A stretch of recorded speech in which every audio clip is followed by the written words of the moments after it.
तो इन चीज़ों को देख के ना हमें बिल्कुल भी बेवकूफ़ नहीं बनना है कि भाई अब आप गिन लो XL6, Ertiga, Brezza, grand Vitara, Jimny, Ciaz और एक गाड़ी डिसकंटिन्यू कर दी है। फिर ग्रैंड विटारा पे जाने का क्या फ़ायदा? ग्रैंड विटारा पे जाने का फ़ायदा है जब आप, मैं उस गाड़ी को बिल्कुल भी रिकमेंड नहीं करता हूँ। 1.5 लीटर उसमें।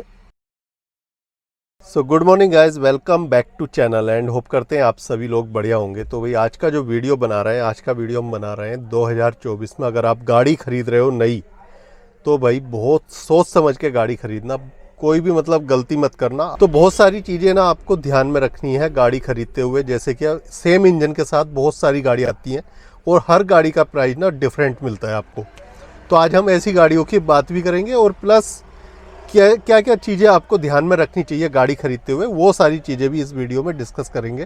क्योंकि न्यू बायर हैं जो और फर्स्ट टाइम बायर है, वो इन झांसों में बहुत ज़्यादा फंस जाते हैं और केवल वो कई बार पागल हो जाते हैं फीचर्स के पीछे और फीचर्स की चमक दमक में। जो शोरूम वाले हैं वो उनको ना घुमा देते हैं और जहाँ शोरूम वाले घुमाते हैं वहीं पे आप जो है फंस जाते हो और पैसा भी ज़्यादा देते हो और गाड़ी भी आपको वही मिलती है जो मतलब उससे कम प्राइस में भी आप लेकर आ सकते थे। तो होता क्या है ना, देखो हम मिडिल क्लास फैमिली वाले जो बंदे हैं बहुत बजट में गाड़ी खरीदते हैं, बहुत मुश्किल से पैसा जोड़ते हैं। पैसा ऐसा नहीं कि पेड़ पे हिलाया और पैसा अपने पास आ गया। हमें पता है कि कैसे कैसे हम अपनी गाड़ी लेते हैं और कैसे सपने होते हैं हमारे पहली गाड़ी लेने के। तो बहुत जगह ना कंपनी वाले आपको घुमाते हैं और वो किसी के साथ गलती ना हो, इसलिए मुझे लगा कि ये वीडियो बनानी चाहिए। तो शुरू करते हैं, चलो पहले ये वीडियो। तो जी नई गाड़ी लेने से पहले ना आपको कुछ चीज़ें ना नोट कर लेनी है, नोट करनी है। जैसे कि भाई मेरी 5 बंदों की फैमिली है तो मुझे 5 सीटर गाड़ी चाहिए। फिर आप 6 सीटर पे जाना नहीं, 7 सीटर पे जाना नहीं, चाहे वो कितनी ऑफर मिल जाए आपको। अगर 5 सीटर की नीड है तो 5 सीटर पे ही जाना। हैचबैक की नीड है तो हैचबैक पे ही जाना, कॉम्पैक्ट एसयूवी पे बिल्कुल कैंसिल कर देना। तो ये कुछ चीज़ें आपको नोट करनी पड़ेंगी और वो आप अपनी फैमिली के हिसाब से, अपनी ज़रूरतों के हिसाब से नोट कर सकते हो और अपने बजट के हिसाब से। सबसे बड़ी चीज़ होती है हमारा बजट, कि भाई हमें इस बजट में जो है गाड़ी चाहिए और मुझे ये 5 सीटर चाहिए, तो क्या मेरे लिए बेस्ट रहेगा। तो थोड़ी सी रिसर्च ये घर पे बैठ के आप इंटरनेट पे कर सकते हो, कहीं इसके लिए शोरूम जाने की ज़रूरत नहीं है। और कौन सा इंजन आपको चाहिए, ठीक है यार मुझे ज़्यादा पावरफुल इंजन नहीं चाहिए, मेरा अल्टो K10 से काम चल रहा है तो भाई अल्टो के ठीक है, मेरा बजट है 5 लाख, तो 5 लाख में वही अल्टो का ये वेरिएंट आ रहा है, मैं इसके ऊपर नहीं जाऊंगा चाहे शोरूम वाला मुझे 10 चीज़ें दे दे।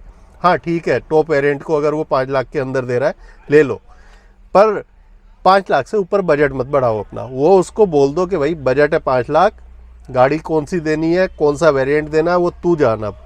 तो ये चीज़ें आपको जो है पहले से ध्यान में रखनी है और ये चीज़ें आपको घर से अपने लिख के ले जाओ, चाहे आप पहले से रिसर्च करो पूरी और ये सारी चीज़ें नोट डाउन कर लो। मुझे ये चाहिए अपनी गाड़ी में, ठीक है, मुझे ये फीचर्स चाहिए भाई, ठीक है, मुझे म्यूजिक सिस्टम चाहिए, तो उस वेरिएंट तक आप जाओ बस। उसके ऊपर फिर आप मत कूदो बिल्कुल भी, क्योंकि शोरूम पे जब आप पहुंचते हो ना तो आपको बहुत सारी चीज़ें बताते हैं वो और आपको उलझाते हैं चीज़ों में कि नहीं इस वेरिएंट में ये चीज़ अच्छी नहीं है, इसमें ये अच्छी है, इसमें आपको अडास भी मिल रहा है, इसमें वायरलेस चार्जर मिल रहा है, इसमें ये अलग फीचर मिल रहा है, इसमें क्रूज कंट्रोल मिल रहा है। अब गाड़ी मुझे सिटी में चलानी है, मैं क्रूज कंट्रोल का क्या करूँगा? तो ये बहुत सारी चीज़ें ऐसी हैं जो वहाँ पर जाके आपको वो बोलते हैं शोरूम पे। उनका काम ये होता है, क्योंकि सेल का काम है उनका, तो उन्हें सेल करनी है और ज़्यादा से ज़्यादा सेल करनी है। मतलब महंगी गाड़ी बेचेंगे तो ज़्यादा पैसा आएगा कंपनी के पास और उनका काम है ये। तो चलो, तो ये चीज़ें तो आपको पहले ध्यान में रखनी है। अब बात करते हैं दूसरी चीज़ें जहाँ पे हम फंस जाते हैं बहुत ज़्यादा। बहुत सारी गाड़ियाँ ऐसी हैं जो सेम इंजन के साथ में आती हैं, एक इंजन के साथ में 7 गाड़ियाँ आई हुई हैं और 7 के 7 गाड़ियों के जो प्राइस हैं वो डिफरेंट है। तो यहाँ पे आके भी हम मार खा जाते हैं कई बार। हम केवल गाड़ी का लुक और फीचर्स पे चले जाते हैं और बहुत ज़्यादा पैसा देते हैं और उस सेम इंजन के, जो सेम इंजन हमें उससे कम प्राइस में मिल रहा है, उससे कम से 5 लाख कम प्राइस में मिल रहा है, उसके लिए हम जो है बहुत ज़्यादा पैसा वहाँ पे कर देते हैं। तो इसकी बात करते हैं। तो बहुत सारे लोग ना नेक्सा की प्रीमियमनेस के लिए XL6 लेते हैं। यार XL6 लेने का फ़ायदा तब है जब आपके उससे कम बजट में कुछ नहीं मिल रहा हो। सेम इंजन के साथ आपको अर्टिगा मिल जाती है, सेम इंजन है बिल्कुल और डिज़ाइन भी गाड़ी का सेम है, सेम प्लेटफॉर्म पे बनी हुई है और XL6 का प्राइस स्टार्ट होता है वो होता है 11,56,000 से और 14,66,000 तक जाता है। वहीं अर्टिगा का प्राइस जो स्टार्ट होता है 8,64,000 से स्टार्ट होता है और 13 लाख तक जाता है। और ये 7 सीटर में मिलती है, XL6 6 सीटर में मिलती है। तो फिर क्या फ़ायदा है XL6 पे जाने का? मुझे थोड़ा सा सोच के हंसी आती है कई बार। और मारुति सुजुकी में आपको ये चीज़ें बहुत ज़्यादा मिलेंगी कि एक इंजन आपका उनकी जो है 5-5, 6-6 गाड़ियों में चल रहा है और सबके प्राइस जो है डिफरेंट मिलेंगे आपको। तो इन दोनों गाड़ियों में जो इंजन आता है 1.5 लीटर पेट्रोल इंजन आता है 1462 सीसी का 4 सिलेंडर के साथ। 103 PS की पावर निकालता है 6000 RPM पर और 136.8 Nm के टॉर्क निकालता है 4400 RPM पर। तो ये तो इंजन की डिटेल हो गई, दोनों गाड़ियों में मिलता है। अब ये इंजन इस दो गाड़ियों में ही नहीं मिलता है, इसके अलग जो और बहुत सारी गाड़ियों में आता है। ब्रेजा में ये इंजन आता है, लेकिन अब ब्रेजा में जो है इन्होंने पावर थोड़ी सी कम करी है, टॉर्क थोड़े से कम किया है, बहुत माइनर सा अंतर मिलेगा। 100.6 PS की पावर है और 136 Nm के टॉर्क अब कर दिए हैं। 5 सीटर में ब्रेजा आती है। 8,29,000 से स्टार्ट होकर 13,98,000 तक इसका प्राइस जाता है। इसके बाद ग्रैंड विटारा, उसमें ये सेम इंजन मिलता है, बिल्कुल सेम पावर के साथ, सेम टॉर्क के साथ और 10,70,000 से प्राइस स्टार्ट है इसका और 16,91,000 तक जाता है इस इंजन के साथ में जो इसका प्राइस है। Maruti Suzuki Jimny off roader, उसमें भी सेम इंजन यही मिलता है आपको। अब गिनते रहो आप कितनी गाड़ियाँ हो गई हैं इस इंजन के साथ में। 12.74 लाख से स्टार्ट होता है इसका प्राइस और 14.89 लाख तक प्राइस जाता है इसका जिम्नी का। इसके बाद सियाज जो सेडान कार है मारुति सुजुकी की, उसमें भी यही इंजन है और इसका प्राइस जो स्टार्ट होता है वो होता है 9,30,000 से और 12,30,000 के लगभग इसका प्राइस जो है जाता है। एक्स शोरूम प्राइस ये सारे हैं। अब आप गिन लो XL6, Ertiga, Brezza, grand Vitara, Jimny, Ciaz और एक गाड़ी डिसकंटिन्यू कर दी है जिसमें ये इंजन आता था एस क्रॉस, उसमें भी सेम इंजन था तो वो अभी डिसकंटिन्यू कर दी है, वरना उसमें भी यही इंजन आपको मिलता था। तो जी 6 से 7 गाड़ियों में ये इंजन जो है सेम चल रहा है और प्राइस सबके डिफरेंट मिलेंगे। तो यहाँ पे आपको बहुत समझदारी दिखानी है कि भाई हमें किस गाड़ी पे जाना है। यहाँ पे चमक धमक देख के नहीं जाना है, अपनी नीड के हिसाब से जाना है। अगर आपका बजट है, ठीक है यार मुझे ना 7 सीटर ही गाड़ी चाहिए, तो आप अर्टिगा पे जाओ, आप XL6 को भूल जाओ। या 6 सीटर भी गाड़ी चाहिए तो आप XL6 को भूल जाओ, उस पे जाओ मत।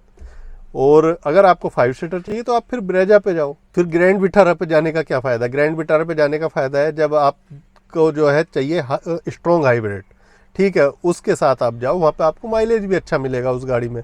तो जी कुल मिला के जो ये सिनेरियो चलता है और इस तरह से हम जो है इनके जाल में फंसते जाते हैं केवल फीचर्स और लुक को देख के। अब इसके बाद यही खाली मारुति सुजुकी के साथ नहीं है, अगर हम Hyundai में बात करें तो Hyundai में वही अल्काज़ार गाड़ी है 7 सीटर में।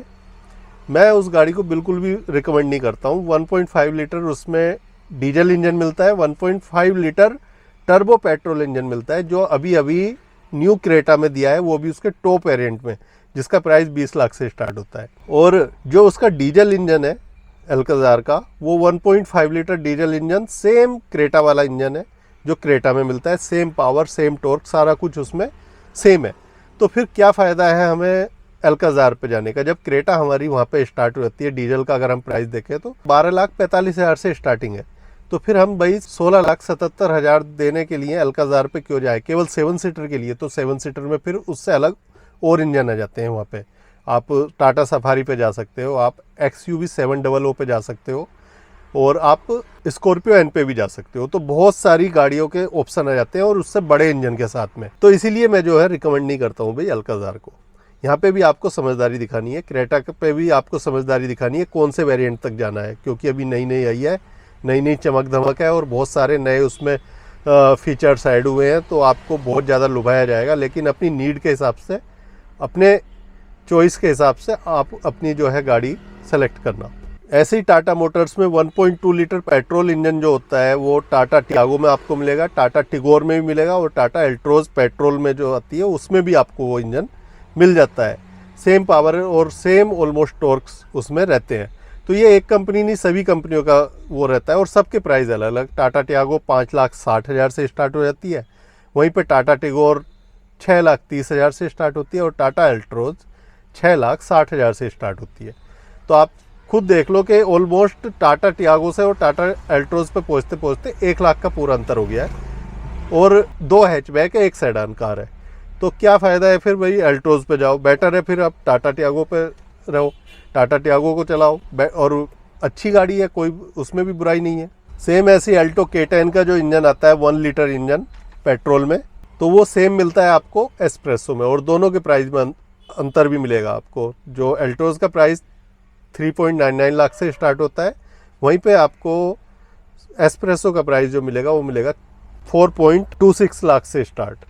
तो दोनों गाड़ियों में सेम इंजन है, सेम बिल्ड क्वालिटी बिल्कुल। अगर बिल्ड क्वालिटी भी चलो अच्छी होती तो हम एस्प्रेसो यहाँ पे रिकमेंड करते, बट बिल्ड क्वालिटी भी सेम मिल रही है तो फिर क्या फ़ायदा है दूसरी गाड़ी पे जाने का। तो ये जो सेम इंजन की गाड़ियाँ, उनमें बहुत ज़्यादा आपको ध्यान रखना पड़ेगा, रिसर्च करना पड़ेगा कि इस गाड़ी पे जाने में क्या फ़ायदा है हमें। इसके अलग मारुति सुजुकी की 1.2 लीटर पेट्रोल इंजन जो आता है, जो स्विफ्ट में आता है, वही इंजन आपको मिलेगा इग्निस में, वही इंजन मिलेगा आपको स्विफ्ट डिजायर में, वही इंजन आपको मिलेगा बलेनो में, और वही इंजन मिलेगा आपको फ्रोंक्स में, जो 1.2 लीटर इंजन आपका फ्रोंक्स में मिलता है।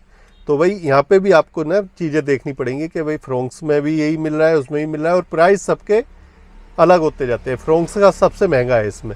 तो इन चीज़ों को देख के ना हमें बिल्कुल भी बेवकूफ़ नहीं बनना है कि भाई हाँ मुझे तो यही चाहिए या यही फीचर्स चाहिए। इन चीज़ों को देख के बेवकूफ़ नहीं बनना है, बहुत सोच समझ के यहाँ पे आपको सेलेक्ट करनी है अपनी गाड़ी नीड के हिसाब से। भाई इसके अलग भी और बहुत सारी गाड़ियाँ हैं जिनमें क्या सेम इंजन मिलता है, जैसे कि हम बात करें टाइगन और कुसाक की, दोनों में सेम इंजन आता है, सबको पता है। या फिर हम बात करें क्रेटा और सेल्टोस की, तो सेल्टोस में अभी जो है वो 1.4 लीटर टर्बो है, क्रेटा में वो चेंज कर दिया, बाकी जो इंजन है दूसरे वो सेम है। सेम अगर हम बात करें वेन्यू और सोनेट की, तो भाई उनमें भी सेम ही इंजन मिलते हैं। ये सेम इंजन का जो झोलमाल है, इसमें ना बहुत सारे लोग फंस जाते हैं। बहुत सारे लोग जिन्हें वो नीड ही नहीं है उस गाड़ी की, वो उस गाड़ी पर चले जाते हैं। वो गाड़ी चलानी है सिटी में और वो लेके चले जाते हैं, फिर ख़रीद लेते हैं बड़ी गाड़ी, तगड़ी गाड़ी, ग्रैंड विटारा लेके आ गए। ग्रैंड विटारा की ज़रूरत ही क्या है भाई, जब आपको सिटी में गाड़ी चलानी है तो छोटी गाड़ी आप ले सकते हो। वहाँ पे आप ब्रेजा पे भी जा सकते हो, और या फिर उससे और नीचे जा सकते हो। छोटी गाड़ी स्विफ्ट हो गई, इग्निस हो गई, बाकी जो उनसे आपका मतलब बजट कर रहा है। तो ऐसा बहुत सारे लोग कर लेते हैं, उनको समझ में नहीं आता कि भाई कौन सी गाड़ी लूँ, और जैसे उन्हें सामने वाला सजेस्ट कर देता है, जैसे शोरूम वाले उन्हें बता देते हैं, तो वो उसी तरह से करते हैं। सो गाइज, ये कुछ चीज़ें हैं जो 2024 में अगर आप गाड़ी खरीद रहे हो तो इन चीज़ों का स्पेशली आप ध्यान रखना कि कहीं आप इन चीज़ों में ना फंस ना जाओ। सो होप करता हूँ वीडियो आपको अच्छा लगा होगा। वीडियो अच्छा लगा हो तो लाइक शेयर कमेंट करके बताना, और सब्सक्राइब करना चैनल को अगर अभी तक आपने नहीं किया है। मिलते हैं ऐसी अगले किसी वीडियो में। Till then take care, bye bye.